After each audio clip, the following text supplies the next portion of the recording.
Though rapidly growing taller and longer-haired, Riker Harbison is a familiar face to Ottawa University theater audiences. He has appeared as characters in, among others, OU's production of Guys and Dolls, Tony and Tina's Wedding, and the world premiere of playwright and Ottawa alum Dave Malone's play Boxing at Christmas, performed here at the Ottawa Memorial Auditorium. This last January, Riker was seen in the 2023 title and received the title of OU's Kansas Keeper. He narrowly beat out his OU stage multi-production peer, Ms. Avery Gillespie, by receiving the highest audience voting rankings with his performance of the St. Crispin Day speech from Shakespeare's Henry V. Riker is back now, competing for the 2024 title against a formidable new contender. He will be performing Act 2, Scene 3 from what's referred to by superstitious thespians only as the Scottish play, but known to bold or foolish radio show hosts and the majority of cultured world as by its rightful name, William Shakespeare tragic play, Macbeth. Here is a knocking indeed. If a man were porter of Hellgate, he should have answering the key. Knock, knock, knock. Who's there in the name of Beelzebub? Here is a farmer who hanged himself on the expectation of plenty. Come in time. Have napkins enough about you. Here you'll sweat for't.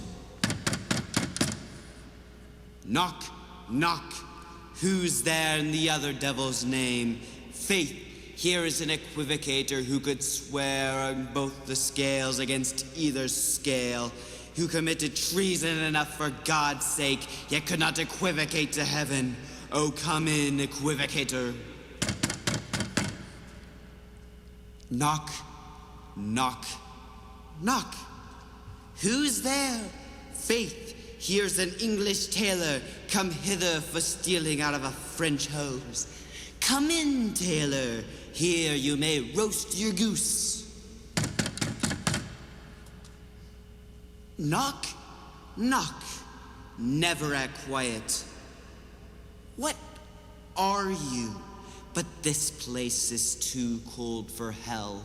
I'll devil porter it no further. I had thought to let in those of all professions that go the primrose way of the everlasting bonfire. Anon, anon, I pray you, remember the porter?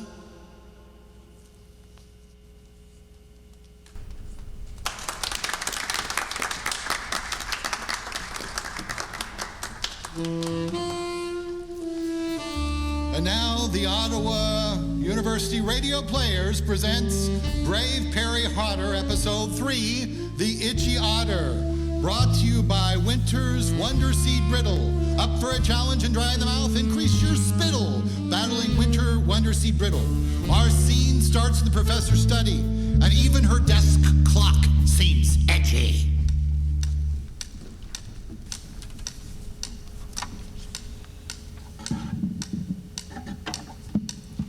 You sent for me, Professor. Mr. Hodder. Yes, Professor. On your application to the school, it appears that you stated you had a canis familiaris named Giblet as your ESA. Yes, Professor. And were you not the one who signed a memo clearly stating your understanding that an emotional support animal, or ESA, is a common domestic animal that provides therapeutic support through companionship, non-judgmental positive regard, affection, and a focus in life? Emotional support animals are typically dogs and cats, but they may include other animals, mice, fish, rabbits, birds, hedgehogs, rats, mini pigs, etc., who meet the requirements that the animal is manageable in public and does not create a nuisance in or around the home setting. I signed and understood it, Professor. Yet I have been told that instead of Giblet, you have aboded a highly non-traditional ESA into your dorm room. Well, Giblet disappeared, so I found a much better animal companion. While it is not one people are as familiar with. They will find it exceptionally cute and extremely cuddly. Cuddly, maybe. But cute is clearly debatable. Is it not true that your new unfamiliar animal caught and nibbled the emotional support fish of your injured roommate, Niccolo Sinelli? Nibbled a hunt nod, I fear. But not the entire fish, Professor. Exactly. How much of Mr. Sinelli's ESA fish was consumed by your unfamiliar? Mostly just the side of its head, Professor. Maybe a wee bit off the top fin. One flipper was never recovered. I understand. For cruel and disgusting habits of an unfamiliar, 50 points will be deducted from the Gillette house for the pain caused the fish and the strain that you caused your roommate. And another 10 points will be deducted for the drain. Sadly, bits and pieces from the fish's burial caused harm to the aging water closet plumbing. I can buy the school a new toilet plunger, Professor. I have weightier worries. It's been snitched that the unfamiliar is a burrower. No, Professor. He is very much a keeper. No, not a borrower, you idiot. A burrower. Oh, that. Well, I didn't know that Ron was nesting under my mattress. And who, may I inquire, is Ron? My other roommate's ESA. He's a plump toad. It is not kind to blindly besmirch your roommate, Hatter. I am not besmirching. His ESA is a big toad. A toad named Ron. I see.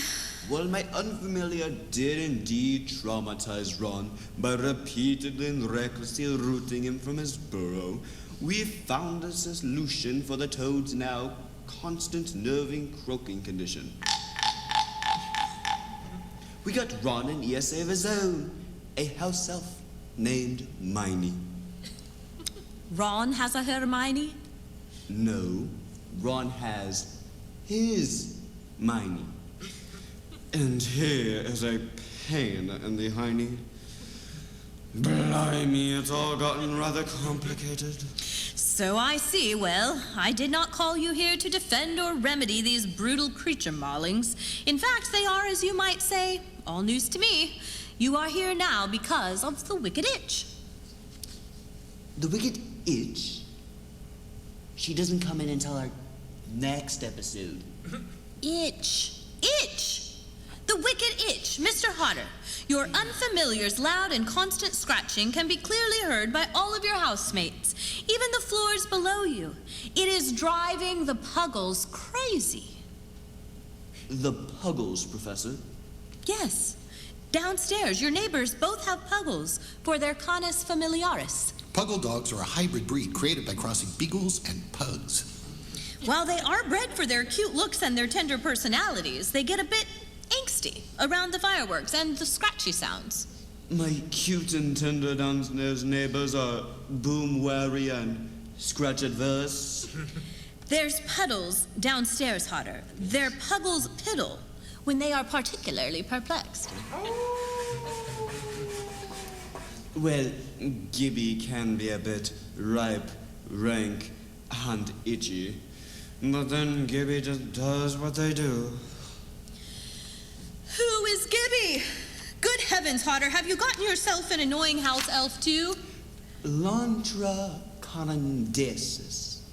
Is that supposed to be a magic word, Hodder? Of course not. Lantra condensis. Gibby is a river otter, and they do what they got to do. The North American river otters build dens and burrows of other mammals in natural hollows, such as under a log or riverbanks. Dens have underwater entrances, a tunnel leading to the nest chamber, and it's lined with leaves, grass, moss, bark, and hair.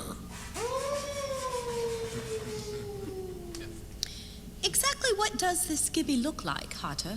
Well, river otters are little weasy. Ron or Jenny? Both. Oh dear. An itchy Weasley river otter, ESA. Merlin's beard. How did this happen, Hodder? hoping you would ask, Professor. Let us invoke the magic of the internet for answers glimpsed only in the panacea of the past. It says that, according to the November 14th, 1922 edition of the Campus OU's long-running school newspaper, committees with the consent of Coach Elbow have decided that in the future the Baptist OU players shall be called the Braves, as the school nickname. In that homecoming football game nearly 100 years ago against the then Pittsburgh Normals, now Pittsburgh State University, OU took to the field as the Braves, November 18th, 1922. While Giego is the name of the spirit of Braves and the character has a deeper meaning than a mascot, Giego appears at traditional and ceremonial campus events, such as convocations or graduations, interacts with OU students, alums, tribal members, and the community, but in a sober and sacred manner. So while Giego was proud and dignified, he was not much fun to play with. The river otter is the sacred animal of the Ottawa tribe of Oklahoma. One of the Ottawa University students who was serving as Giego and was also a mascot for a couple of other local teams petitioned to create a mascot character that could interact with the fans in a fun manner. Student Senate and administration loved the idea and took the suggestion to the Ottawa tribe of Oklahoma. The student body made nominations as to what character we should have. Once that was selected, a second vote to name the character was taken. Ottawa University alumnus John Lee's suggestion of Gibby was selected by the student body, and Gibby the River Otter entered the OU scene during the 1999 to 2000 school year. And the rest, as they say, is history. And so concludes Brave Perry Hodder, Episode 3, Perry Hodder and the Itchy Otter. Check back again, same time and same channel. And remember, if you're up for a challenge in drying the mouth, you can increase your spittle battling Winter's Wonder Seed Brittle. Recommended by sunflower growers, the peanut allergic, unique gift-seeking givers, and 4 out of 5 dentists surveyed.